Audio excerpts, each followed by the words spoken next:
खड़े हैं उनसे मेरी दरख्वास्त है या तो आकर बैठ जाएं या खाना तानाउल फरमा लें। ये हजरात बाद में खाते रहेंगे। अब आपके सामने एक अच्छी खिताबत समात फरमाने के लिए बिल्कुल आप जहन साजी फरमा दीजिए।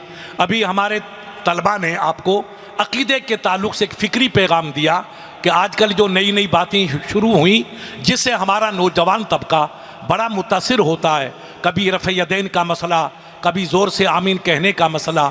ये मेरे अजीज़ों याद रखो, असल जो इख्तलाफ है वो आमीन का या दुरूद व फातिहा का नहीं है। ये वो तबका है जो अल्लाह के नबी की शान में गुस्ताखियाँ करता है।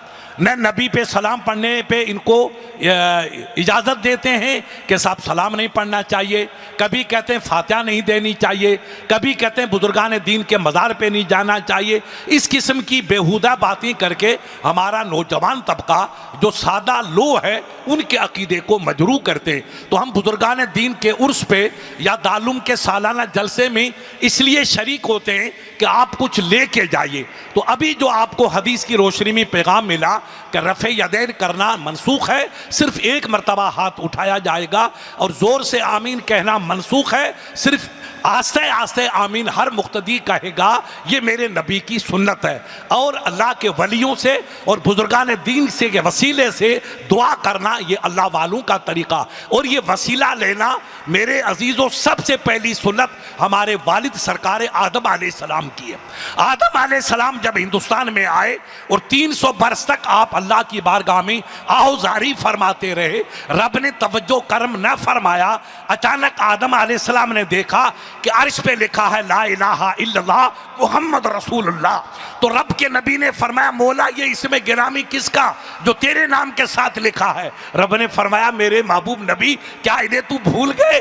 जन्नत में कदम रखा तो इन्हीं का जलवा था, हुरों की पेशानी पे इन्हीं का नाम था, दरख्तों के पत्ते पत्ते पे इन्हीं का नाम था। अब आदम अलैहिस्सलाम को पुरानी बात याद आई तो हाथ उठा के दुआ की मौला तेरे महबूब का सदका मेरी लग़्ज़िश को माफ फरमा दे। रब ने कहा मेरे नबी तूने मेरे हबीब का वसीला आज लिया, अगर पहले दिन कहते तो 300 बरस रोने की नौबत ही नहीं आती।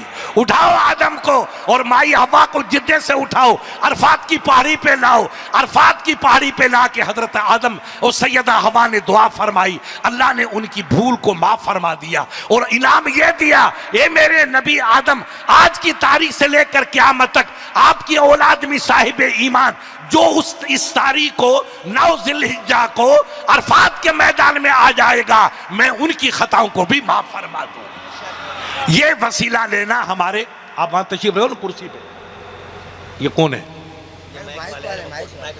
मैं लगा दूंगा, आप बैठो, आए को तकलीफ कर, मैं बैठा हूं। वाह भाई वाह, माइक आप इतनी तकलीफ कर रहे हो, तशरीफ रखिए। तो ये बिल्कुल आप महसूस करें कि हमारा तरीका अल्हम्दुलिल्लाह वही तरीका है जो नबी के मुक़द्दस साहबा का तरीका था। आप हक पे हैं। आज पूरी दुनिया में आप यकीन रखें 80% सुन्नत वल जमात के वफादार हैं। कुछ भाई बिगड़ गए, उनको हम बुरा नहीं कहेंगे, दुआ करेंगे कि अल्लाह उनको सुधार दे। अब हमारे शेखुल हदीस मौलाना शोएब साहब से दरख्वास्त करूंगा कि 40 मिनट के लिए सरकार के फ़ज़ाइल या इल्म की फजीलत पे जो आप मुनासिब समझे अपने खिताब से सामीन को महसूस फरमाएं। मौलाना साहब तशरीफ लाएंगे। नारे तकबीर, नारे रिसालत। मौलाना शोएब अहमद साहब अकबरी, मौलाना शोएब साहब फ़िक्रा पैगाम आपको 40 मिनट में देंगे, आप समात फरमाएं।